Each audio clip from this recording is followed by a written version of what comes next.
ನಿಮ್ಮ ಡಾಕ್ಟರ್ ನೇರ ಪ್ರಸಾರ ಕಾರ್ಯಕ್ರಮಕ್ಕೆ ಸ್ವಾಗತ. ನಾನು ಶಕುಂತಲಾ ಭೂಷಣ್. ಒತ್ತಡದ ಜೀವನ, ಬದಲಾಗ್ತಾ ಇರುವಂತಹ ಜೀವನ ಶೈಲಿ, ಜನರಿಗೆ ನೂರಾರು ಆರೋಗ್ಯ ಸಮಸ್ಯೆ, ಯಾವ ಸಮಸ್ಯೆಗೆ ಯಾವ ಚಿಕಿತ್ಸೆ ಎನ್ನುವುದೇ ದೊಡ್ಡ ಚಿಂತೆ. ಇಂತಹ ಸಮಸ್ಯೆ ಇರೋರಿಗೆ ಒಂದೇ ವೇದಿಕೆಯಲ್ಲಿ ಸಿಗುತ್ತೆ ಉತ್ತರ. ಇದೇ ಜೀವನನ ವಿಶೇಷ ಕಾರ್ಯಕ್ರಮ ನಿಮ್ಮ ಡಾಕ್ಟರ್.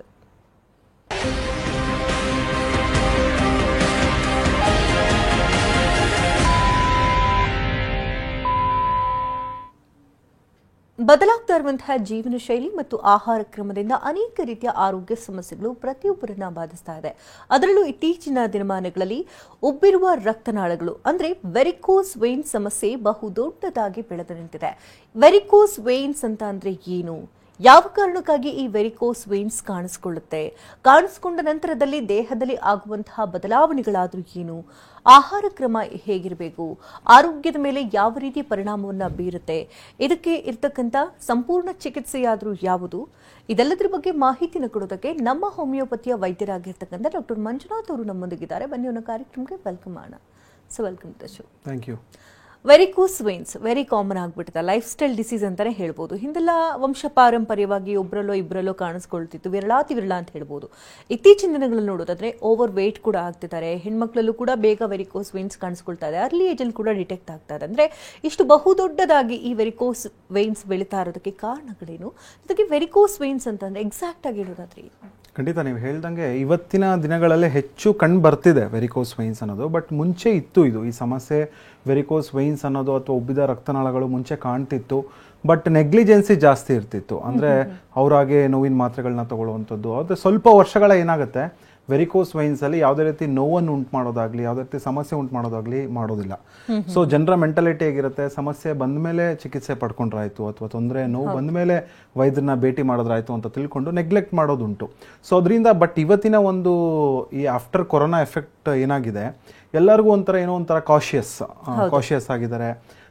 ಡಿಸೀಸ್ ಮೇಲೆ, ರೋಗದ ಮೇಲೆ, ಲಕ್ಷಣದ ಮೇಲೆ ಏನೋ ಒಂದು ಸಮಸ್ಯೆ ಬರ್ಬೋದಪ್ಪ, ಏನೋ ಒಂದು ಸಮಸ್ಯೆ ಬಂದಿದೆಯಪ್ಪ, ಬೇಗ ತೋರಿಸ್ಕೊಂಡು ಬರೋಣ ಡಾಕ್ಟರ್ ಹತ್ರ. ಸೊ ಅದೊಂದು ಎಲ್ಲೋ ಒಂದು ಕಡೆ precaution is better than cure ಅಂತ ಹೇಳ್ತೀವಿ. It is one of the good way ಅಂತ ಹೇಳ್ಬೋದಾಗುತ್ತೆ. ಅದರಿಂದ ಈ ಥರದ ಒಂದು ಡಯಾಗ್ನೋಸಿಸ್ ಮಾಡುವಂಥ ಒಂದು ಕೇಸಸ್ ಕ್ಲಿನಿಕ್ಸಲ್ಲೂ ಕೂಡ ಜಾಸ್ತಿ ಆಗ್ತಿದೆ ಅನ್ನೋದು ಹೇಳ್ಬೋದಾಗುತ್ತೆ. ವೆರಿಕೋಸ್ ವೈನ್ಸ್ ಅನ್ನೋದು ನಾವು ಕನ್ನಡದಲ್ಲಿ ತಿರುಚು ರಕ್ತನಾಳಗಳಂತ ಹೇಳಿ ಕರಿತೇವೆ, ಅಥವಾ ಉಬ್ಬಿದ ರಕ್ತನಾಳಗಳಂತ ಹೇಳಿ ಕರಿಬೋದು. ಸೊ ಇದು ಕಾಲಿನ ರಕ್ತನಾಳಗಳಲ್ಲಿ ಕಂಡುಬರುವಂಥ ಒಂದು ಸಮಸ್ಯೆ. ಕಾಲಿನ ರಕ್ತನಾಳಗಳ ಶಕ್ತಿ ಯಾವಾಗ ಕುಗ್ಗುತ್ತೆ, ಸೊ ಯಾವಾಗ ರಕ್ತನಾಳಗಳು ದಪ್ಪ ಆಗುತ್ತೆ, ಸೊ ಆ ಕಂಡೀಷನ್ನೇ ನಾವು ವೆರಿಕೋಸ್ ವೇನ್ಸ್ ಅಂತ ಹೇಳಿ ಕರಿಬೋದು. ಸೊ ಸುಮಾರು ಎಪಿಡೆಮಾಲಜಿಕಲಿ ನೋಡಬೇಕು ಅಂತ ಹೇಳಿದ್ರೆ ಸುಮಾರು 2 ಲಕ್ಷದಿಂದ 3 ಲಕ್ಷ ಜನರು ಒಂದು ವರ್ಷಕ್ಕೆ ಈ ವೆರಿಕೋಸ್ ವೇನ್ಸ್ ಅನ್ನೋ ಕಂಡೀಷನ್ಗೆ ಇವತ್ತಿನ ದಿನಗಳಲ್ಲಿ ತುತ್ತಾಗ್ತಾ ಇದ್ದಾರೆ. ನಾರ್ಮಲ್ ಆಗಿ ನಾವು ನೋಡಬೇಕು ಅಂತ ಹೇಳಿದ್ರೆ ಮನುಷ್ಯನ ದೇಹದಲ್ಲಿ ಹೃದಯದಿಂದ ಕಾಲಿಗೆ ಮತ್ತು ಕಾಲಿಂದ ಹೃದಯಕ್ಕೆ ರಕ್ತ ಸಂಚಾರ ಆಗ್ತಾ ಇರುತ್ತೆ, ಅಂದ್ರೆ ರಕ್ತ ಚಲನೆ ಆಗ್ತಾ ಇರುತ್ತೆ. ಸೊ ಹೃದಯದಿಂದ ಶುದ್ಧ ರಕ್ತ ಪಂಪ್ ಆಗುತ್ತೆ, ಸೊ ಅದು ಕಾಲಿಗೆ ಹೋಗುತ್ತೆ. ಸೊ ಅಲ್ಲಿ ಎಲ್ಲ ಥರದ ಒಂದು ಕ್ರಿಯೆಗಳಾಗಿ ಅದು ಅಶುದ್ಧ ಆಗುತ್ತೆ, ಮಲಿನ ರಕ್ತ ಆಗುತ್ತೆ. ತಿರ್ಗಾ ಮಲಿನ ರಕ್ತನ ತಿರ್ಗಾ ಶುದ್ಧೀಕರಣ ಮಾಡುವಂಥದ್ದು ಹೃದಯ ಮತ್ತು ಶ್ವಾಸಕೋಶ. ಸೊ ತಿರ್ಗಾ ಮೇಲ್ಗಡೆ ಕರ್ಕೊಂಡು ಬರಬೇಕು ಅಂತ ಹೇಳಿದ್ರೆ ವೇನ್ಸಿನ ಶಕ್ತಿ ಭಾಳ ಚೆನ್ನಾಗಿರ್ಬೇಕಾಗತ್ತೆ. ಸೊ ರಕ್ತ ಈಗ ಮೇಲ್ಗಡೆಯಿಂದ ಕೆಳಗಡೆ ಹೋಗುವಂಥದ್ದು ಭಾಳ ಈಸಿ, ಬಟ್ ಕೆಳಗಡೆಯಿಂದ ಮೇಲ್ಗಡೆ ಎಗೇನ್ಸ್ಟ್ ಗ್ರಾವಿಟಿ ಬರಬೇಕು ಅಂದರೆ ನಮ್ಮ ಕಾಲಿನ ಮಾಂಸಖಂಡದ ಒಂದು ಶಕ್ತಿ ಚೆನ್ನಾಗಿರ್ಬೇಕಾಗತ್ತೆ, ಕಾಲಿನ ಒಂದು ರಕ್ತನಾಳಗಳ ಶಕ್ತಿ ಚೆನ್ನಾಗಿರ್ಬೇಕಾಗತ್ತೆ. ಸೊ ಯಾರಲ್ಲಿ ಈ ರೀತಿಯ ಸಮಸ್ಯೆ ಇರೋದಿಲ್ಲ ಅವಾಗ ಯಾವುದೇ ರೀತಿಯ ವೆರಿಕೋಸ್ ವೇನ್ಸ್ ಬರೋದಿಲ್ಲ. ಸೊ ಕಾಲಿನ ರಕ್ತನಾಳಗಳಲ್ಲಿ ವೇನ್ಸ್ ಅಂತ ಹೇಳ್ತೀವಿ. ಸೊ ಅಲ್ಲಿ ನಾವು ಕವಾಟಗಳು ಅಂತ ಹೇಳಿ ಕರಿಬೋದು, ಕನ್ನಡದಲ್ಲಿ ವ್ಯಾಲ್ವ್ಸ್ ಅಂತ ಹೇಳ್ತೀವಿ, ಅಥವಾ ಲೀಫ್ಲೆಟ್ಸ್ ಅನ್ನೋ ಸ್ಟ್ರಕ್ಚರ್ ಇರುತ್ತೆ. ಇದು ಒನ್ ವೇ ಡೈರೆಕ್ಷನಲ್ಲಿ ರಕ್ತನ ಮೇಲ್ಗಡೆ ಪುಷ್ ಮಾಡುವಂಥ ಒಂದು ಕೆಲಸ ಮಾಡ್ತಾ ಇರುತ್ತೆ. ಸೊ ಯಾವಾಗ ಒಂದು ವ್ಯಕ್ತಿಯ ಕಾಲಿನ ಕವಾಟಗಳು ವೀಕ್ ಆಗುತ್ತೆ ಅಥವಾ ಕಾಲಿನ ಶಕ್ತಿ ಕುಗ್ಗುತ್ತೆ, ಸೊ ಆಗ ಮೇಲ್ಗಡೆ ಅದು ಕೊಂಡೊಯ್ಯೋ ಕೆಲಸ ಮಾಡೋದಿಲ್ಲ, ಮೇಲ್ಗಡೆ ಬರೋದಕ್ಕೆ ತುಂಬ ಕಷ್ಟ ಆಗುತ್ತೆ. ಕಾಲಲ್ಲೇ ಕೆಟ್ಟ ರಕ್ತ ತುಂಬ ದಿವಸ ಉಳ್ಕೊಳ್ಳುತ್ತೆ, ಕಾಲಲ್ಲೇ ಮಲಿನ ರಕ್ತ ಉಳ್ಕೊಳ್ಳುತ್ತೆ. ಸೊ ಯಾವಾಗ ಒಂದು ವ್ಯಕ್ತಿಯ ಕಾಲಿನ ರಕ್ತನಾಳಗಳಲ್ಲಿ ಮಲಿನ ರಕ್ತ ತುಂಬ ದಿವಸಗಳ ಕಾಲ ಉಳಿಯುತ್ತೆ, ಅಲ್ಲಿ ಒಂದು ಪ್ರೆಷರ್ ಡೆವಲಪ್ ಆಗುತ್ತೆ ರಕ್ತನಾಳಗಳಲ್ಲಿ. ಅದನ್ನು ನಾವು ಮೆಡಿಕಲಿ ಇಂಟ್ರಾವೀನಸ್ ಪ್ರೆಷರ್ ಅಂತ ಹೇಳಿ ಕರಿತೇವೆ. ಸೊ ಇಂಟ್ರಾವೀನಸ್ ಪ್ರೆಷರ್ ಹೆಚ್ಚಾದಾಗಲೇ ಸೊ ಈ ವೆರಿಕೋಸಿಟಿ ಬರುವಂಥದ್ದು, ರಕ್ತನಾಳಗಳ ಶಕ್ತಿ ಕುಗ್ಗುತ್ತೆ, ಜಿಗ್ಜಾಗ್ ಪ್ಯಾಟರ್ನ್ ಇರುವಂಥದ್ದು, ಟ್ವಿಸ್ಟ್ ಆಗಿರುವಂಥದ್ದು. ತುಂಬ ಜನಕ್ಕೂ ಗೊತ್ತಿಲ್ಲ ಈ ವೆರಿಕೋಸ್ ವೇನ್ಸ್ ಸಮಸ್ಯೆ ಏನು ಅಂತ. ಈಗ ನಾವು ಪ್ರೊಮೋ ಫೋಟೋಸ್ನ ನೋಡಿದ್ರೆ ಗೊತ್ತಾಗುತ್ತೆ ಯಾವ ರೀತಿಯ ರಕ್ತನಾಳಗಳು ನಮಗೆ ಕಾಣುತ್ತೆ. ಸೊ ಅವ್ರವ್ರ ಕಾಲುಗಳನ್ನ ನೋಡ್ಕೊಂಡಾಗ ಗೊತ್ತಾಗುತ್ತೆ, ಹೌದಲ್ಲ ನನಗೂ ಇದೇ ರೀತಿ ಇದೆಯಲ್ಲ ಅಂತ.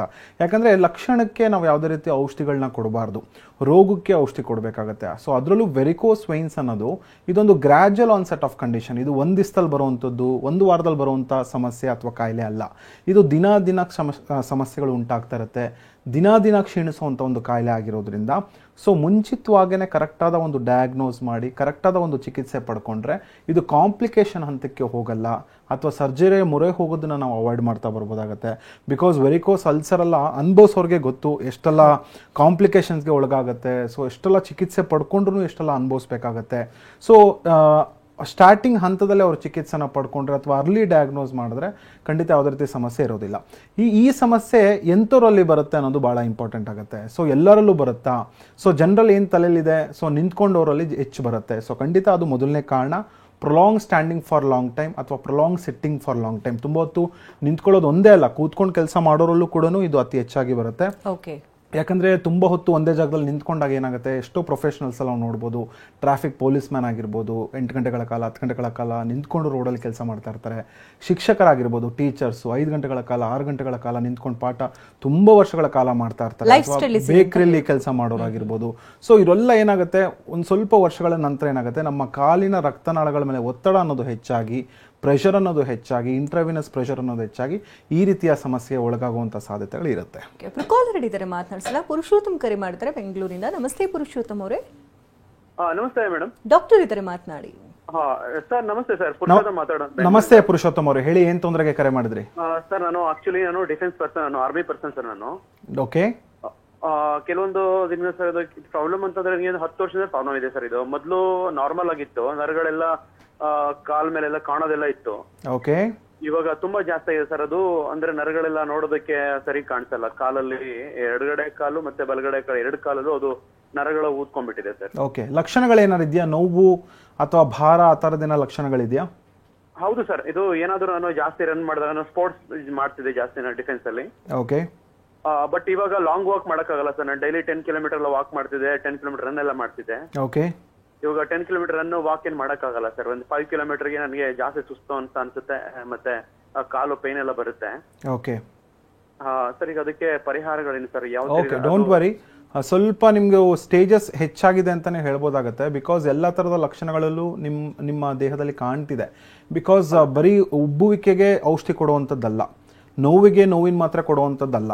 ಸೊ ಆ ಕಾಯಿಲೆ ಯಾಕೆ ಬಂದಿದೆ? ಸೊ ರಕ್ತ ಸಂಚಾರ ದೇಹದಲ್ಲಿ ಕಡಿಮೆ ಆಗ್ತಿದೆ, ಸೊ ಅದರಿಂದ ಪ್ರೆಷರ್ ಹೆಚ್ಚಾಗಿ ನಿಮಗೆ ಸಮಸ್ಯೆ ಕಂಡು ಬರ್ತಿದೆ. ಖಂಡಿತ ಹೋಮಿಯೋಪತಿಕ್ ಚಿಕಿತ್ಸೆಯ ಮೊರೆ ಹೋಗಬೇಕಾಗತ್ತೆ ನೀವು. ಯಾಕಂದರೆ ಇವಾಗ ನೀವು ಚಿಕಿತ್ಸೆನ ತೊಗೊಂಡಿಲ್ಲ ಅಂತ ಹೇಳಿದ್ರೆ 2ನೇ ಹಂತಕ್ಕೆ ಹೋಗ್ತೀರಾ, ವೀನಸ್ ಎಕ್ಸಿಮಾ ಅಂತ ಹೇಳ್ತೀವಿ. ಯಾಕಂದರೆ ತುಂಬ ದಿವಸ ಮಲಿನ ರಕ್ತ ಕಾಲಲ್ಲಿ ಉಳ್ಕೊಂಡ್ರೆ ಕಾಲು ಕಪ್ಪಾಗೋಕ್ಕೆ ಸ್ಟಾರ್ಟ್ ಆಗುತ್ತೆ. ಅದೊಂದು ನಿಮ್ಮ ಕಾಲಲ್ಲಿ ಗಮನಿಸಿ, ಏನಾದರೂ ಕಾಲು ಕಪ್ಪಾಗ್ತಿದೆಯಾ, ಚುಕ್ಕೆ ಥರ ಏನಾದರೂ ಚರ್ಮದ ಮೇಲೆ ಏನಾದರೂ ಕಾಣ್ತಿದೆಯಾ. ಯಾಕಂದರೆ ಡಿಸೀಸ್ ಹೆಚ್ಚಾಗದರೆ ಅಂತೆ ನೋಡ್ಕೊಳ್ಳುವಂಥದ್ದು ಮೊದಲನೇ ಕರ್ತವ್ಯ ನಮ್ಮದು. ದೆನ್ ಇರೋ ಸಮಸ್ಯೆನ ಕಡಿಮೆ ಮಾಡೋದಕ್ಕೆ ಒಳ್ಳೆ ಔಷಧಿಗಳಿದ್ದಾವೆ. ಯಾವುದೇ ರೀತಿ ಮುಲಾಮ್ಗಳಾಗಲಿ ನೋವಿನ ಮಾತ್ರೆಗಳ ಮೊರೆ ಹೋಗಬೇಡಿ. ಖಂಡಿತ ನಿಮ್ಮ ಮನೆಗೆ ಯಾವುದು ನಮ್ಮ ಹೋಮಿಯೋಪತಿ ಶಾಖೆ ಹತ್ತದ ಬ್ರಾಂಚ್ ಇದೆ, ಸೊ ಅಲ್ಲಿ ಹೋಗಿ ಭೇಟಿಯಾಗಿ ನುರಿತ ವೈದ್ಯರಿರ್ತಾರೆ. ಮೊದಲನೇದಾಗಿ ಪರೀಕ್ಷೆನ ಮಾಡಿಸ್ಬೇಕಾಗತ್ತೆ. ಯಾಕಂದರೆ ಆ ವೆರಿಕೋಸ್ ವೈನ್ಸ್ ಅನ್ನೋದು ಎಷ್ಟರ ಮಟ್ಟಿಗೆ ನಿಮಗೆ ಸಮಸ್ಯೆ ಕೊಡ್ತಾ ಇದೆ ಅನ್ನೋದು ನಾವು ತಿಳ್ಕೊಳ್ಳುವಂಥದ್ದು ಭಾಳ ಇಂಪಾರ್ಟೆಂಟು. ಸೊ ತದನಂತರ ಎಷ್ಟು ದಿನಗಳ ಕಾಲ ಚಿಕಿತ್ಸೆ ಪಡ್ಕೊಳ್ಬೇಕು ಅನ್ನೋದು ನಮ್ಮ ವೈದ್ಯರು ತಿಳಿಸ್ಕೊಡ್ತಾರೆ. ಧನ್ಯವಾದ ಪುರುಷೋತ್ತಮ್ ಅವರೇ ಕರೆ ಮಾಡೋದಕ್ಕಾಗಿ. ಇದೀಗ ಚಳಿಗಾಲ ಕೂಡ, ಈ ಸಂದರ್ಭದಲ್ಲಿ ರೋಗ ಉಲ್ಬಣ ಆಗುವಂಥ ಸಮಯ ಅಂತ ಹೇಳ್ಬೋದು. ಯಾರಿಗೆಲ್ಲ ಈಗ ಕಾಲಿನಲ್ಲಿ ಡಿಸ್ಕಲರೇಷನ್ ಇರುತ್ತೆ, ತುಂಬ ಕರ್ತ ನವೆ ಬರ್ತಾ ಇರುತ್ತೆ, ಅಂಥವಂತೂ ತುಂಬ ಪರಿತಪಿಸ್ತಾ ಇರ್ತಾರೆ. ಹೇಗೆ ಈ ಟೈಮಲ್ಲಿ ಮೇಂಟೈನ್ ಮಾಡೋದು, ಹೇಗೆ ಇದನ್ನು ಪ್ರೊಟೆಕ್ಟ್ ಮಾಡೋದು ಅಂತ ಈ ಬಗ್ಗೆ ಒಂದಷ್ಟು ಮಾಹಿತಿ. ಖಂಡಿತ ತುಂಬ ಕಾಯಿಲೆಗಳು, ತುಂಬ ಸಮಸ್ಯೆಗಳು ಈ ಒಂದು ಚಳಿಗಾಲದಲ್ಲಿ, ಮಳೆಗಾಲದಲ್ಲಿ ಹೆಚ್ಚಾಗುವಂಥದ್ದು. For example asthma allergy patients ಹೆಚ್ಚಾಗ್ತಾ ಇದ್ದಾರೆ, ಸೊ ಅವರ ಲಕ್ಷಣಗಳು ಹೆಚ್ಚಾಗುತ್ತೆ. ಆರ್ಥೈಟಿಸ್ನ ಒಂದು ಲಕ್ಷಣ, ಕಾಲು ನೋವು, ಮಂಡಿ ನೋವು, ಮೂಳೆಗಳಲ್ಲಿ ನೋವು, ಅದು ಕೂಡ ಚಳಿಗಾಲದಲ್ಲಿ ಹೆಚ್ಚಾಗುತ್ತೆ. ಈ ರೀತಿಯ ವೆರಿಕೋಸ್ ವೈನ್ಸು ಕೂಡ ಹೆಚ್ಚಾಗ್ತಾ ಹೋಗ್ತಾ ಇರುತ್ತೆ ಚಳಿಗಾಲದಲ್ಲಿ. ಯಾಕಂದರೆ ನಮ್ಮ ಬಾಡಿ, ನಮ್ಮ ದೇಹ ತುಂಬಾ ಒಂದು ಸೂಕ್ಷ್ಮತೆ ಚಳಿಯ ವಾತಾವರಣಕ್ಕೆ. ಸೊ ಅದರಿಂದ ಸೆನ್ಸಿಟಿವ್ ಪೀಪಲ್ ಯಾರು ಇರ್ತಾರೆ ಅಂಥವ್ರಿಗೆ ಉಲ್ಬಣ ಆಗುವಂಥದ್ದು ಸರ್ವೇ ಸಾಮಾನ್ಯ. ಬಟ್ ಆದಷ್ಟು ವಾರ್ಮ್ತ್ ಇರುವಂಥದ್ದು ಭಾಳನೇ ಇಂಪಾರ್ಟೆಂಟ್ ಆಗುತ್ತೆ. ಸೊ ವೆರಿಕೋಸ್ ವೈನ್ಸಲ್ಲಿ ಒಂದು ಜನ ಏನು ತಪ್ಪು ಮಾಡ್ತಾರೆ ಅಂತ ಹೇಳಿದ್ರೆ, ಎಲ್ಲರಿಗೂ ಒಂದು ಅಭ್ಯಾಸ ಏನು, ಕಾಲು ನೋವಿಗೆ ಬಿಸಿನೀರು ಹಾಕೊಂಡ್ರೆ ನಂಗೆ ಕಡಿಮೆ ಆಗುತ್ತೆ, ಸ್ವಲ್ಪ ತಕ್ಷಣಕ್ಕೆ ಕಡಿಮೆ ಆಗುತ್ತೆ, ಅಥವಾ ಹಾಟ್ ವಾಟರ್ ಬ್ಯಾಗ್ ಇಟ್ಕೊಳ್ಳುವಂಥದ್ದು. ಬಟ್ ವೆರಿಕೋಸ್ ವೈನ್ಸಲ್ಲಿ ಅದು ಕಾಂಟ್ರಾ ಇಂಡಿಕೇಶನ್ ಅಂತ ಹೇಳ್ತೀವಿ. ಸೊ ಆಲ್ರೆಡಿ ಎಲಾಸ್ಟಿಸಿಟಿ ಕಳ್ಕೊಂಡಿರುತ್ತೆ, ಸೊ ಆಲ್ರೆಡಿ ದಪ್ಪ ಆಗಿರುತ್ತೆ. ಸೊ ಬಿಸಿನೀರು ಹೆಚ್ಚು ಹಾಕೊಳ್ಳುವಂಥದ್ದು, ಹಾಟ್ ವಾಟರ್ ಬ್ಯಾಗ್ ಇಟ್ಕೊಳ್ಳುವಂಥದ್ದು, ಇದು ವೆರಿಕೋಸ್ ವೈನ್ಸಲ್ಲಿ ಮಾಡಬಾರ್ದು. ಸೊ ಇದು ಒಂದು ಹೇಳೋದಕ್ಕೆ ನಾನು ಇಷ್ಟಪಡ್ತೀನಿ. ಬಟ್ ಯಾವುದೇ ರೀತಿ ಸಮಸ್ಯೆಗಳು ಬರೀ ನಿಂತ್ಕೊಂಡು ಕೂತ್ಕೊಂಡವರಲ್ಲೇ ಬಂದಿಲ್ಲ. ಸೊ ಸಣ್ಣ ಇರೋರಲ್ಲೂ ಬಂದಿದೆ, ದಪ್ಪ ಇರೋರಲ್ಲೂ ಬಂದಿದೆ, ಸೊ ಎರಡನೇ ಕಾರಣವಾಗಿ ನಾವು ನೋಡುವಂಥದ್ದೇ ಒಬೇಸಿಟಿ ಅಂತ ಹೇಳ್ಬೋದಾಗತ್ತೆ. ಸ್ಥೂಲಕಾಯ, ಬೊಜ್ಜುತನ. ಯಾರು ವೆಯ್ಟ್ ಜಾಸ್ತಿ ಇರ್ತಾರೆ, ನಮ್ಮ ವೆಯ್ಟು ನಮ್ಮ ಕಾಲಿನ ರಕ್ತನಾಳಗಳ ಮೇಲೆ ಬಿದ್ದಾಗ ಅದರಿಂದ ಹೆಚ್ಚಾಗುತ್ತೆ. ಸೊ ಇದು ಕೂಡ ಒಂದು ಕಾರಣ ಅಂತ ಹೇಳ್ಬೋದಾಗುತ್ತೆ. ಯಾರ್ಯಾರು ದಪ್ಪ ಇದ್ದಾರೆ ಅವ್ರಿಗೆ ಸಣ್ಣ ಆಗೋದಕ್ಕೆ ಏನೇನು ಡಯಟ್ ರೆಸ್ಟ್ರಿಕ್ಷನ್ಸ್ ಮಾಡಬೇಕು ಅಥವಾ ಫುಡ್ ರೆಸ್ಟ್ರಿಕ್ಷನ್ಸ್ ಮಾಡಬೇಕು ಅದೆಲ್ಲ ಮಾಡಿದ್ರೆ ಈ ರೀತಿಯ ಸಮಸ್ಯೆಗಳು ಕೂಡ ಜಾಸ್ತಿ ಆಗುತ್ತೆ. ಕಾಲರ್ ಹಿಡಿತಾರೆ ಮಾತನಾಡ್ಸೋಣ. ಶ್ರೀರಂಗಪಟ್ಟಣದಿಂದ ಆನಂದ್ ಕರೆ ಮಾಡಿದ್ದಾರೆ. ನಮಸ್ತೆ ಆನಂದ್ ಅವರೇ. ಮೇಡಮ್ ನಮಸ್ಕಾರ. ಡಾಕ್ಟರ್ ಇದ್ದಾರೆ, ಮಾತನಾಡಿ. ನಮಸ್ತೆ ಆನಂದ್ ಅವರೇ, ಹೇಳಿ ಏನ್ ತೊಂದ್ರೆ? ಸರ್ ನಮಸ್ಕಾರ ಸರ್. ನಮಸ್ತೆ. ಎರಡು ಕಾಲು ವೆರಿಕೋಸಸ್ ಇದೆ. ಓಕೆ. ಕೆಳಗಡೆ ಮಂಡಿ ಕೆಳಗಡೆ ಸರ್ ಕಾಲು ಪಾದದಲ್ಲಿ ಓಕೆ ಸ್ವಲ್ಪ ಚಿಕ್ಕಿ ತರ ಇದು ಬ್ಲಾಕ್ ಟೈಪ್ ಬರ್ತಾ ಇದೆ ಸರ್. ಬ್ಲಾಕ್ ಸ್ಪಾಟ್ಸ್ ಕಾಣ್ತಿದೆ. ಓಕೆ. ಅಲ್ಲಿ ಹೋಗಿ ಕೇಳಿದ್ವಿ, ಅದು ಏನೋ ಕೊಟ್ಟರು ಸರ್, ಅದು ಸೆಟ್ ಆಗ್ಲಿಲ್ಲ. ಓಕೆ. ಅದು ಎರಡು ಕಾಲಿಂದ ಒಂದೇ ಕಾಲು ನೋವು ಬರುತ್ತೆ ಸರ್. ಪಾದದಲ್ಲಿ ಸ್ವಲ್ಪ ಮಧ್ಯದಲ್ಲಿ ಬರುತ್ತೆ, ಜಾಯಿಂಟ್ ಅಲ್ಲಿ ಬರುತ್ತೆ ನೋವು. ಓಕೆ, ನಿಮ್ ಸಮಸ್ಯೆ ಅರ್ಥ ಆಯ್ತು. ಓಕೆ, ಇದು ಡಿಪೆಂಡೆಂಟ್ ಪಾರ್ಟ್ ಅಲ್ಲಿ ಬರುವಂತದ್ದು. ಅಂದ್ರೆ ತೊಡೆ ಹಿಂಭಾಗದಲ್ಲಿ ಬರ್ಬೋದು ವೆರಿಕೋಸ್ ವೇನ್ಸ್. ಹೆಚ್ಚಾಗಿ ಕಾಣುವಂಥದ್ದು ಈ ಆಂಕಲ್ ರೀಜನ್ ಅಲ್ಲಿ ಅಥವಾ ಕಾಫ್ ಮಸಲ್ಸ್, ಮೀನ್ಖಂಡದ ಒಂದು ಭಾಗದಲ್ಲಿ ಹೆಚ್ಚಾಗಿ ಕಾಣುತ್ತೆ. ಇದು ಯಾವ ರೀತಿ ಮೈಯಲ್ಲಿ ಕೈಯಲ್ಲಿ ಬರುವಂತ ಒಂದು ಲಕ್ಷಣಗಳು ಬಹಳನೇ ಕಡಿಮೆ, ಡಿಪೆಂಡೆಂಟ್ ಪಾರ್ಟ್ ಅಲ್ಲಿ ಬರುವಂತದ್ದು. ಸೊ ಚುಕ್ಕೆ ಚುಕ್ಕೆ ಕಾಣ್ತಿದೆ, ಸೊ ಡಿಸ್ಕಲರೇಷನ್ ಚೇಂಜಸ್ ಕಾಣ್ತಿದೆ ಅಂದ್ರೆ ಎರಡನೇ ಹಂತಕ್ಕೆ ಕಾಯಿಲೆ ಹೋಗ್ತಿದೆ. ಸೊ ರಕ್ತನಾಳಗಳು ದಪ್ಪನೇ ಇರಬೇಕು ಅಂತ ಇಲ್ಲ. ಸೊ ಅದು ಮೊದಲನೇ ಹಂತದಲ್ಲಿ ನಾವು ನೋಡ್ಬೋದಾಗತ್ತೆ. ಎಷ್ಟೋ ಜನರಲ್ಲಿ ಕಾಲು ನೋಡೋದಕ್ಕೆ ತುಂಬಾನೇ ಚೆನ್ನಾಗಿರುತ್ತೆ, ಬಟ್ ಒಳಗಡೆ ಸಮಸ್ಯೆಗಳು ಉಂಟಾಗ್ತಾ ಹೋಗ್ತಾ ಇರುತ್ತೆ. ಯಾಕಂದ್ರೆ ಇದು ರಕ್ತನಾಳಕ್ಕೆ ಮಾತ್ರ ಸೀಮಿತ ಇಲ್ಲ. ನಾವು ತುಂಬಾ ಸರಿ ಹೇಳಿದ್ದೀವಿ, ಹೃದಯನಾಳಗಳ ಕಾಯಿಲೆ ಕೂಡ ಬರ್ಬೋದು, ಎಮರ್ಜೆನ್ಸಿ ಕಂಡೀಷನ್ಸ್ ಬರ್ಬೋದು. ಯಾಕಂದ್ರೆ ತುಂಬಾ ದಿವಸ ಮಲಿನ ರಕ್ತ ಕಾಲಲ್ಲಿ ಉಳ್ಕೊಳ್ತು ಅಂತ ಹೇಳಿದ್ರೆ ಕಾಲಿನ ರಕ್ತನಾಳಗಳಲ್ಲಿ ರಕ್ತ ಹೆಬ್ಬಗಟ್ಟುವಂತ ಒಂದು ಸಾಧ್ಯತೆ ಇರುತ್ತೆ. ಅದನ್ನ ಮೆಡಿಕಲಿ ನಾವು ಥ್ರಾಂಬಸ್ ಅಂತ ಹೇಳಿ ಕರಿತೇವೆ. ಅದು ಹೃದಯಕ್ಕೆ ಬಂದು ಪ್ಲಗ್ ಆಗ್ಬೋದು, ಸಂಚಾರ ಆಗ್ಬೋದು, ಹೃದಯಕ್ಕೆ ಬಂದು ಸ್ಟಕ್ ಆಗ್ಬೋದು. ಸೊ ಸಡನ್ ಆಗಿ ಮಯೋಕಾರ್ಡಿಯಲ್ ಇನ್ಫೆಕ್ಷನ್ಸ್ ಆಗುವಂಥದ್ದು, ಸಡನ್ ಆಗಿ ಹಾರ್ಟ್ ಅಟ್ಯಾಕ್ ಆಗುವಂಥದ್ದು, ಅಥವಾ ಏನಾದರೂ ಲಂಗ್ಸಿನ ಒಂದು ಪಲ್ಮನರಿ ಆರ್ಟ್ರಿಗೆ ಬಂದು ಪ್ಲಗ್ ಆಯಿತು ಅಂತ ಹೇಳಿದ್ರೆ ಪಲ್ಮನರಿ ಎಂಬೋಲಿಸಮ್ ಅಂತ ಒಂದು ಕಂಡೀಷನ್ ಬರುತ್ತೆ. ರೆಸ್ಪಿರೇಟರಿ ಫೇಲ್ಯೂರ್ ಆಗುವಂಥ ಒಂದು ಸಾಧ್ಯತೆ ಇರುತ್ತೆ. ಸೊ ನೆಗ್ಲಿಜೆನ್ಸಿ ಮಾಡಕ್ಕೆ ಹೋಗಬೇಡಿ. ಸೊ ಒಂದೇ ಒಂದು ಅಡ್ವೈಸ್ ಕೊಡೋದಕ್ಕೆ ಇಷ್ಟಪಡ್ತೀನಿ. So elevation of the legs ಅಂತ ಹೇಳ್ತೀವಿ. ಮಲ್ಕೊಳ್ಬೇಕಾದ್ರೆ 1 ಫೀಟ್ ಹೈಟು ನಿಮ್ಮ ಕಾಲು ಮೇಲ್ಗಡೆ ಇರಬೇಕಾಗತ್ತೆ. ಸೊ ಆಗ ಬ್ಯಾಕ್ ಫ್ಲೋ ಆಫ್ ಬ್ಲಡ್ ಆಗುವಂಥ ಒಂದು ಸಾಧ್ಯತೆ ಇರುತ್ತೆ. ಸೊ ತುಂಬ ಹೊತ್ತು ಒಂದೇ ಜಾಗದಲ್ಲಿ ನಿಂತ್ಕೊಳ್ಳುವಂಥದ್ದು, ತುಂಬ ಹೊತ್ತು ಒಂದೇ ಜಾಗದಲ್ಲಿ ಕೂತ್ಕೊಳ್ಳುವಂಥದ್ದು ಅವಾಯ್ಡ್ ಮಾಡಿ. ಸೊ ಆದಷ್ಟು ಈ ಸೈಕ್ಲಿಂಗ್ ಪ್ರೋಸೆಸ್ ಆಗುವಂಥದ್ದು ಅಥವಾ ಸ್ವಿಮ್ಮಿಂಗ್ ಅಭ್ಯಾಸ ಇದ್ರೆ ಸ್ವಿಮ್ಮಿಂಗ್ ಮಾಡುವಂಥದ್ದು. ಸೊ ಇದೆಲ್ಲ best management for varicose wines. ಜೊತೆಗೆ ನೀವು ಚಿಕಿತ್ಸೆ ಕೂಡ ಪಡ್ಕೊಳ್ಬೋದಾಗತ್ತೆ. ಧನ್ಯವಾದ ಆನಂದ್ ಅವರೇ ಕರೆ ಮಾಡೋದಕ್ಕಾಗಿ. ದಿನ ಸಂಚಿಕೆಯಲ್ಲಿ ವೆರಿಕೋಸ್ ವೇನ್ಸ್ ಬಗ್ಗೆ ಮಾತನಾಡ್ತಾ ಇದ್ವಿ. ನಮ್ಮ ಹೋಮಿಯೋಪತಿಯ ವೈದ್ಯರಾಗಿರ್ತಕ್ಕಂಥ ಡಾಕ್ಟರ್ ಮಂಜುನಾಥ್ ಅವರು ನಮ್ಮೊಂದಿಗಿದ್ದಾರೆ. ಇನ್ನಷ್ಟು ಮಾಹಿತಿಯನ್ನು ಪಡ್ಕೊಳ್ಳೋಣ. ಆಗಲೇ ಮಾತನಾಡ್ತಾ ಇದ್ವಿ ವೆರಿಕೋಸ್ ವೇನ್ಸ್ ಬಗ್ಗೆ. ಅಂದರೆ ಹೆಣ್ಮಕ್ಳಲ್ಲಿ ಆಫ್ಟರ್ ಪ್ರೆಗ್ನೆನ್ಸಿ ಅಥವಾ ಡೆಲಿವರಿ ಸಂದರ್ಭದಲ್ಲಿ, ಪ್ರೆಗ್ನೆನ್ಸಿ ಇರುವ ಸಂದರ್ಭದಲ್ಲಿ ವೆರಿಕೋಸ್ ವೇನ್ಸ್ ಕಾಣಿಸ್ಕೊಳ್ಳುತ್ತೆ. ಜೊತೆಗೆ ಲೈಫ್ ಲಾಂಗ್ ಕೂಡ ಇದು ಕ್ಯಾರಿ ಆಗೋದನ್ನು ನಾವು ಗಮನಿಸಿರ್ತೀವಿ. ಅಂದರೆ ಯಾಕೆ ಆ ಸಂದರ್ಭದಲ್ಲಿ ಈ ರೋಗ ಕಾಣಿಸ್ಕೊಳ್ಳುತ್ತೆ ಅಂತ. ಓಕೆ, ಸೊ ಭಾಳ ಒಳ್ಳೆ ಪ್ರಶ್ನೆ ಕೇಳಿದರೆ. ಬಿಕಾಸ್ ಈ ವೆರಿಕೋಸ್ ವೈನ್ಸ್ ಅನ್ನೋದು ಎಲ್ಲ ಕಾಯಿಲೆಗಳಿಗೂ ಪುರುಷರಲ್ಲಿ ಸ್ವಲ್ಪ ಹೆಚ್ಚಾಗಿ ಕಾಣಿಸ್ಕೊಳ್ಳುವಂಥದ್ದು. ಸೊ ಮಹಿಳೆಯರಲ್ಲಿ ಒಂದೊಂದು ಕಾಯಿಲೆಗಳು ಹೆಚ್ಚಾಗಿ ಕಾಣಿಸ್ಕೊಳ್ಳುವಂಥದ್ದು. But varicose veins female oriented disease ಅಂತ ಹೇಳ್ತೀವಿ. ಅಂದರೆ ಮಹಿಳೆಯರಲ್ಲಿ ಅತಿ ಹೆಚ್ಚಾಗಿ ಒಂದು 20% ಹೆಚ್ಚಾಗಿ ಪುರುಷರಿಗೆ ಕಂಪೇರ್ ಮಾಡಿದ್ರೆ ಮಹಿಳೆಯರಲ್ಲಿ ಹೆಚ್ಚಾಗುತ್ತೆ. ಸೊ ಇಲ್ಲಿ ನಾವು 2 ಥರದ ಒಂದು ಏಜ್ ಗ್ರೂಪ್ ಆಫ್ ಪೀಪಲ್ ಅಲ್ಲಿ ನೋಡ್ಬೋದು. ಸೊ ಪ್ರೆಗ್ನೆನ್ಸಿ ನೀವು ಹೇಳ್ದಂಗೆ one of the main cause to get an varicose veins. ಯಾಕಂದ್ರೆ ಗರ್ಭಕೋಶದಲ್ಲಿ ಮಗು ಬೆಳೀತಾ ಇರುತ್ತೆ ಪ್ರೆಗ್ನೆನ್ಸಿ ಟೈಮಲ್ಲಿ, ಅದರ ವೇಟು ಕಾಲಿನ ರಕ್ತನಾಳಗಳ ಮೇಲೆ ಬೀಳುತ್ತೆ. ಮತ್ತೆ ಗರ್ಭಾವಸ್ಥೆ ಸಮಯದಲ್ಲಿ ಏನಾಗುತ್ತೆ, ಬ್ಲಡ್ ವಾಲ್ಯೂಮ್ ಅನ್ನೋದು ದೇಹದಲ್ಲಿ ಹೆಚ್ಚಾಗುತ್ತೆ. ಮತ್ತೆ ನಮ್ಮ ಪ್ರೆಗ್ನೆಂಟ್ ಲೇಡೀಸ್ ಏನ್ ಮಾಡ್ತಾರೆ, ಒಂದ್ಸರಿ ಪ್ರೆಗ್ನೆಂಟ್ ಆಗಿದ ತಕ್ಷಣ ಎಲ್ಲ ಫಿಸಿಕಲ್ ಆಕ್ಟಿವಿಟೀಸ್ ನಿಲ್ಸ್ಬಿಡೋದು. ಸೊ ವಾಕಿಂಗ್ ನಿಲ್ಸ್ಬಿಡ್ತಾರೆ, ಸೊ ಆಕ್ಟಿವಿಟೀಸ್ ನ ನಿಲ್ಸ್ಬಿಡ್ತಾರೆ. ಸೊ ಎಲ್ಲೋ ಒಂದ್ ಕಡೆ ಮೆಟಬಾಲಿಸಮ್ಗೆ ಅದು ಅಡೆತಡೆ ಆಗುತ್ತೆ. ಸೊ ಅಥವಾ ಫ್ಯಾಮಿಲಿ ಟೆಂಡೆನ್ಸಿ ಆಫ್ ಏನಾದರೂ ವೆರಿಕೋಸ್ ವೈನ್ಸ್, ತಾಯಿಗೆ ಗರ್ಭಾವಸ್ಥೆ ಸಮಯದಲ್ಲಿ ತೊಂದರೆ ಇರುವಂಥದ್ದು, ಅದು ಬರುವಂಥ ಒಂದು ಸಾಧ್ಯತೆಗಳಿರುತ್ತೆ. ಬಟ್ ನಮ್ಮ ಒಂದು ಪ್ರಾಕ್ಟೀಸ್ ಅಲ್ಲಿ 30-35 ವರ್ಷ ಅಥವಾ 25 ವರ್ಷದ ಒಂದು ವಯಸ್ಕರಲ್ಲೂ ಮಹಿಳೆಯರಲ್ಲೂ ಕೂಡ ಬರುವಂಥ ಸಾಧ್ಯತೆ ಖಂಡಿತ ಇರುತ್ತೆ. ಹೂ takes more of contraceptive pills ಅಂತ ಹೇಳ್ತೀವಿ, ಅಥವಾ ಗರ್ಭ ನಿರೋಧಕ ಮಾತ್ರೆಗಳನ್ನ ತಗೊಳ್ತಾ ಇರ್ತಾರೆ, ಹಾರ್ಮೋನಲ್ ಟ್ಯಾಬ್ಲೆಟ್ಸ್ಗೆ ಅತಿ ಹೆಚ್ಚಾಗಿ ಒಗ್ಗಿರ್ತಾರೆ. ಸೊ ಅಂಥವ್ರಲ್ಲಿ ಏನಾಗುತ್ತೆ ಅಂದರೆ ನಮ್ಮ ಹಾರ್ಮೋನ್ಸ್ ಏರ್ಪೇರ್ ಉಂಟಾಗಿ ನಾನು ಏನು ಕವಾಟುಗಳಂತ ಏನು ಹೇಳಿದೆ, ಲೀಫ್ಲೆಟ್ಸ್ ಅನ್ನೋದೇನು ಹೇಳಿದೆ, ಅದು ಕೆಲಸ ಕಡಿಮೆ ಆಗೋಕ್ಕೆ ಸ್ಟಾರ್ಟ್ ಆಗುತ್ತೆ, ಅದು ವೀಕ್ ಆಗೋಕ್ಕೆ ಸ್ಟಾರ್ಟ್ ಆಗುತ್ತೆ. ಅಂಥವರಲ್ಲೂ ಕೂಡ ಈ ಬರುವಂಥ ಒಂದು ಸಾಧ್ಯತೆ ಖಂಡಿತ ಇರುತ್ತೆ. ಎಷ್ಟೋ ಜನ ಫಿಸಿಕಲ್ ಆಕ್ಟಿವಿಟೀಸ್ ಅಥವಾ ಫಿಸಿಕಲ್ ಕಂಡೀಷನ್ಸ್ ಇಂದನೂ ಬರ್ಬೋದು. ಎಷ್ಟೋ ಜನ ಹುಡುಗಿರು ಮಹಿಳೆಯರು ಕ್ರಾಸ್ಡ್ ಲೆಗ್ ಆಗಿ ತುಂಬ ಹೊತ್ತು ಕೂತ್ಕೊಳ್ತಾರೆ, ಅಥವಾ ತುಂಬ ಟೈಟಾಗಿ ಬೆಲ್ಟ್ಗಳನ್ನ ವೇರ್ ಮಾಡ್ಕೊಳ್ಳುವಂಥದ್ದು, ತುಂಬ ಟೈಟಾಗಿ ಪ್ಯಾಂಟ್ಗಳನ್ನ ವೇರ್ ಮಾಡ್ಕೊಳ್ಳುವಂಥದ್ದು. ಸೊ ನಾವೇ ಹೃದಯಕ್ಕೆ ಮತ್ತು ಕಾಲಿಗೆ ಅಡೆತಡೆ ಉಂಟು ಮಾಡುವಂಥದ್ದು ರಕ್ತ ಸಂಚಾರದಲ್ಲಿ. ಈ ರೀತಿಯ ಒಂದು ಕಾರಣಗಳು ಇತ್ತು ಅಂತಲೂ ಬರುವಂಥ ಸಾಧ್ಯತೆ ಖಂಡಿತ ಇರುತ್ತೆ. ಟ್ರೌಮಾ ಆ್ಯಂಡ್ ಆಕ್ಸಿಡೆಂಟ್ಸ್ ಕೂಡ ಒನ್ ಆಫ್ ದಿ ಕಾರಣ. ಸರ್, ಒಂದು 2 ವರ್ಷದ ಹಿಂದೆ ಬಿದ್ದಿದ್ದೆ, ನನಗೆ ಅವಾಗ ಏನೂ ಸಮಸ್ಯೆ ಉಂಟಾಗಿರಲಿಲ್ಲ, ಆಗ ಬ್ಲಾಕ್ ಆಗಿರ್ಬೋದು, ವೇನ್ ಕಂಪ್ರೆಸ್ ಆಗಿರ್ಬೋದು, ರಕ್ತ ಹೆಪ್ಪುಗಟ್ಟಿರ್ಬೋದು. ಸೊ 1 ವರ್ಷದ ನಂತರ 6 ತಿಂಗಳ ನಂತರ ಅವ್ರಿಗೆ ವೆರಿಕೋಸ್ ವೇನ್ಸ್ ಕಾಣಿಸ್ಕೊಳ್ಳುವಂಥ ಒಂದು ಸಾಧ್ಯತೆ ಇರುತ್ತೆ. ಬಟ್ ಲಕ್ಷಣವಾಗಿ ನಾವು ನೋಡುವಂಥದ್ದೇ ಕಣ್ಣಿಗೆ ಕಾಣಲೇಬೇಕು ಅಂತ ಇರೋದಿಲ್ಲ ವೆರಿಕೋಸ್ ವೇನ್ಸಲ್ಲಿ. ಎಷ್ಟೋ ಜನರ ಕಾಲ್ಗಳನ್ನ ನೋಡಿದಾಗ ತುಂಬ ಚೆನ್ನಾಗಿರುತ್ತೆ, ಬಟ್ ಸ್ಕ್ಯಾನಿಂಗ್ ಮಾಡಿದಾಗ ಡೀಪರ್ ವೇನ್ಸಲ್ಲಿ ತುಂಬಾ ಎಫೆಕ್ಟ್ ಆಗ್ತಾ ಇರುತ್ತೆ. ನಮ್ಮ ಕಾಲಿನ ಮೇಲೆ ಏನೇನು ಕಣ್ಣಿಗೆ ಕಾಣುತ್ತೆ ಅದನ್ನು ನಾವು ಸೂಪರ್ಫಿಷಿಯಲ್ ವೇನ್ಸ್ ಅಂತ ಹೇಳಿ ಕರಿತೇವೆ. ಎಷ್ಟೋ ಜನರ ಕಾಲುಗಳಲ್ಲಿ ನೋಡಿದಾಗ ಈಗ ಜೇಡ ಹೇಗೆ ಕಟ್ಟುತ್ತೆ ಆ ರೀತಿ ಕಾಲಲ್ಲಿ ಬ್ಲೂಯಿಶ್ ವೇನ್ಸ್ನ ನಾವು ನೋಡ್ಬೋದು. ಅದು ನಾವು ಸೂಪರ್ಫಿಷಿಯಲ್ ವೇನ್ಸ್ ವೆರಿಕೋಸಿಟಿ ಅಂತ ಹೇಳ್ತೀವಿ. ಅದೇ ರೀತಿ ಒಂದು ಡೀಪರ್ ವೇನ್ಸ್ಗೆ ಅಫೆಕ್ಟ್ ಆದಾಗ ಯಾವುದು ಕಣ್ಣಿಗೆ ಕಾಣೋದಿಲ್ಲ, ಯಾವುದು ಮಾಂಸಖಂಡದ ಒಳಗಡೆ ಇರುತ್ತೆ ಅದನ್ನು ನಾವು ಡೀಪರ್ ವೇನ್ಸ್ ಅಂತ ಹೇಳಿ ಕರಿತೇವೆ.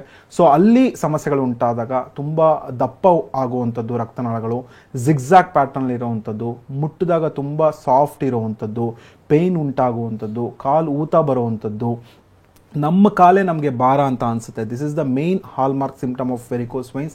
ಎಲ್ಲ ಕಾಲು ನೋವು ಕೂಡ ವೆರಿಕೋಸ್ ವೈನ್ಸ್ ಇರೋದಿಲ್ಲ.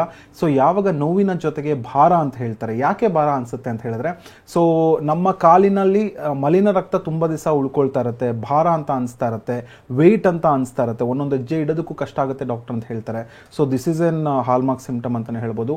ಕಾಲು ಊತ ಬರುವಂಥದ್ದು ಅಥವಾ ಮಲಿನ ರಕ್ತ ತುಂಬ ದಿವಸ ಕಾಲಲ್ಲಿ ಉಳ್ಕೊಂಡಾಗ ಕಾಲಿನ ಬಣ್ಣ, ಚರ್ಮದ ಬಣ್ಣ ಕಪ್ಪಾಗಕ್ಕೆ ಸ್ಟಾರ್ಟ್ ಆಗುತ್ತೆ. ಎಷ್ಟೋ ಜನ ಒಂದಿಬ್ಬರು ಕಾಲರ್ ಕೂಡ ಹೇಳಿದ್ರು ಕಾಲಲ್ಲೇನೋ ಬ್ಲ್ಯಾಕ್ ಸ್ಪಾಟ್ಸ್ ಕಂಡು ಬರ್ತಿದೆ, ಕಪ್ಪಾಗ್ತಿದೆ, ಇಚ್ಚಿಂಗ್ ಆಗ್ತಿದೆ, ಕೆರ್ತ ಒಂದು ಲಕ್ಷಣ ಅಂತಲೇ ಹೇಳ್ಬೋದಾಗತ್ತೆ. ಮತ್ತು ಇನ್ನೊಬ್ರು ಕಾಲರ್ ಹೇಳಿದ್ರು, ನಂಗೆ ನಿಂತ್ಕೊಳ್ಳೋಕೆ ಆಗ್ತಿಲ್ಲ, ತುಂಬ ಹೊತ್ತು ಕೂತ್ಕೊಳ್ಳೋಕೆ ಆಗೋದಿಲ್ಲ. So restless leg is one of the symptom of varicose wines. ತುಂಬ ಹೊತ್ತು ನಿಂತ್ಕೊಳ್ಳೋಕ್ಕಾಗೋದಿಲ್ಲ, ತುಂಬ ಹೊತ್ತು ಕೂತ್ಕೊಳ್ಳೋಕ್ಕಾಗೋದಿಲ್ಲ, ನೋವು ಸ್ಟಾರ್ಟ್ ಆಗ್ತಾ ಹೋಗ್ಬಿಡತ್ತೆ. ಮತ್ತು ಡಿಲೇಡ್ ವೂಂಡ್ ಡೀಲಿಂಗ್ ಅಂತ ಹೇಳ್ತೀವಿ, ಅಥವಾ ಮೈನರ್ ಇಂಜುರೀಸ್ ಬ್ಲೀಡ್ಸ್ ಈಸಿಲಿ ಅಂತ ಹೇಳ್ತೀವಿ. ಒಂದು ಸಣ್ಣ ಗಾಯ ಆದ್ರೂ ಅದು ಮಾಯೋದಕ್ಕೆ ತುಂಬ ದಿವಸಗಳ ಕಾಲ ತಗೊಳ್ತಾ ಹೋಗ್ತಾ ಇರುತ್ತೆ. ಒಂದು ಸಣ್ಣ ಏಟ್ ಬಿತ್ತು ಅಂತ ಹೇಳಿದ್ರು ಕೂಡ ರಕ್ತಸ್ರಾವ ಆಗೋದು ಜಾಸ್ತಿ ಆಗ್ತಾ ಇರುತ್ತೆ. ಸೊ ಇದೆಲ್ಲ ಲಕ್ಷಣವಾಗಿ ನಾವು ನೋಡ್ಬೋದಾಗತ್ತೆ. ಸೊ ನಾನು ಏನೇನು ಲಕ್ಷಣಗಳು ಹೇಳಿದೆ, ಎಲ್ಲ ಲಕ್ಷಣಗಳು ಒಂದೇ ಪೇಷಂಟಲ್ಲಿ ಇರಬೇಕು ಅಂತ ಇರೋದಿಲ್ಲ. ಬಟ್ ನಾನು ಏನೇನು ಲಕ್ಷಣಗಳಿದೆ ನಿಮ್ಮಲ್ಲಿ ಕಾಣ್ತಿದ್ರೆ ಅದು ಮುಂಚಿತವಾಗೇ ವೈದ್ಯರನ್ನ ಭೇಟಿ ಆಗಬೇಕಾಗತ್ತೆ. ಸೊ ಪರೀಕ್ಷೆ ಮಾಡಿಸ್ಬೇಕಾಗತ್ತೆ, ಡಾಪ್ಲರ್ ಸ್ಕ್ಯಾನ್ನ ಮಾಡಿಸ್ಬೇಕಾಗತ್ತೆ. ಸೊ ಆ ಡಾಪ್ಲರ್ ಸ್ಕ್ಯಾನಲ್ಲಿ ಗೊತ್ತಾಗುತ್ತೆ ಯಾವ ರಕ್ತನಾಳ ಸಮಸ್ಯೆಗೆ ಉಂಟಾಗಿದೆ, ಸೊ ರಕ್ತನಾಳಗಳ ಶಕ್ತಿ ಯಾವ ರೀತಿ ಇದೆ, ರಕ್ತನಾಳಗಳು ಯಾವ ರೀತಿ ರಕ್ತನ ಮೇಲ್ಗಡೆ ಪುಷ್ ಮಾಡ್ತಿದೆ, ಸೊ ಏನಾದರೂ ರಕ್ತ ಹೆಪ್ಪುಗಟ್ಟಿದೆಯಾ ಅನ್ನೋದು ನಮಗೆ ಆ ಸ್ಕ್ಯಾನಿಂಗಲ್ಲಿ ಗೊತ್ತಾಗುತ್ತೆ. ಸೊ ತದನಂತರ ಯಾವ ರೀತಿಯ ಚಿಕಿತ್ಸೆ ಪಡ್ಕೊಳ್ಬೇಕು ಅನ್ನೋದು ಬಹಳ ಇಂಪಾರ್ಟೆಂಟ್ ಆಗುತ್ತೆ. ಸೊ ಇದೊಂದು it can be curable disease. ಯಾವುದೇ ರೀತಿ ಇದು ವಾಸಿ ಆಗದೇ ಇರುವಂಥ ಒಂದು ಸಮಸ್ಯೆ ಏನಲ್ಲ. We can give A effective treatment. ತುಂಬ ಜನ ನಮ್ಮ ಹೋಮಿಯೋಪತಿ ಚಿಕಿತ್ಸೆಯನ್ನು ಪಡ್ಕೊಂಡು ಶಸ್ತ್ರಚಿಕಿತ್ಸೆಯ ಮೊರೆ ಹೋಗಿಲ್ಲ.